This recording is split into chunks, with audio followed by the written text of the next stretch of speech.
Mula Luzon, Visayas hanggang Mindanao, 17 rehiyon, isang entablado, pinakamahusay na campus journalist. Ito ang NSPC 2025. Ang inyo pong napapanood ay patikim pa lang ng NSPC 2025, kung saan kasama ang mga bagong bantay ng katotohanan. Magandang gabi Pilipinas, Naimbag Arabi, Ilocos Sur. Ako si Sariel Acaden at kayo'y nakatutok sa Campus Connect. Narito na ang mga balita mula sa inyong mga FYP. Junior high and senior high graduates, kwalipikado na sa trabaho? Mount Bulusan sumabog, lugar ng Sorsogon na apektuhan. At isla sa Pilipinas na sa top travelers bucket list? Diyan tayo! Connect sa kwento, connect sa aksyon, connect sa boses ng kabataan. At andito na ang mga bagong bantay ng katotohanan. Ito ang Campus Connect.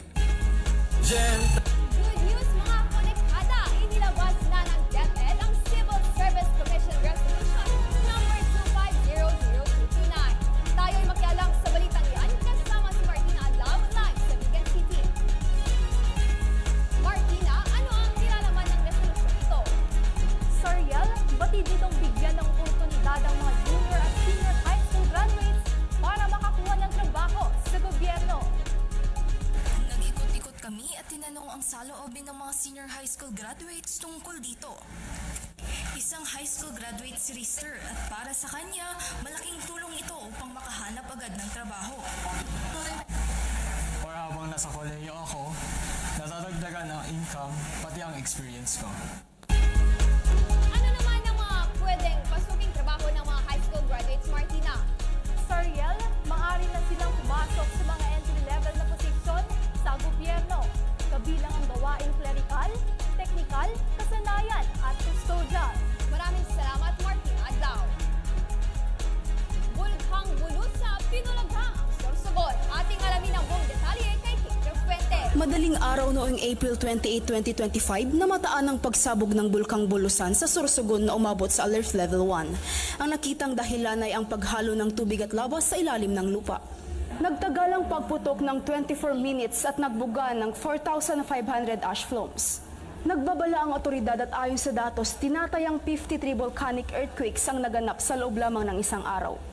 Kate Fuente, konektado sa balitang ito. Abangan! Palawan, best island to visit ngayong 2025. Abangan! Panahon ngayon, lahat na ay digital. Connect na para malaman kung paano gamitin ang AI ng tama. K. Kilalanin ang katotohanan laban sa mga pekeng impormasyon. O. Obligasyon tayong gumamit ng AI sa tamang paraan. N. Nagdudulot ng panganib ang masyadong paggamit ng AI. E. Edukasyon at disiplina ang susi sa tamang paggamit ng AI. K. Kumilos ng tama, maging matalino.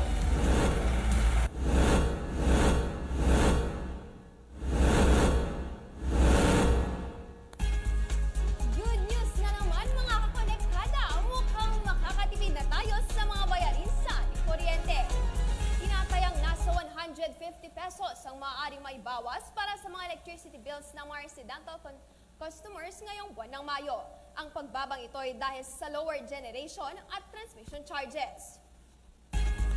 Kaya't mga kakonektada, kahit magkakaroon ito ng pagbaba, huwag pa rin nating kakalimutang magtipid ng kuryente. Bakasyon na mga kakonektada! Ready na ba ang bucket list niyo sa mga pasyalan this year? May suggestion kami para sa inyo. Ito ang Palawan. Alam niyo bang itinanghal ito bilang rank 1 o best island to visit in 2025? Ayon ito sa US News at World Reports. Kaya, book your flights and beat the heat this summer. At yan ang mga balita ngayong araw mga konektada. Lagi nating tandaan,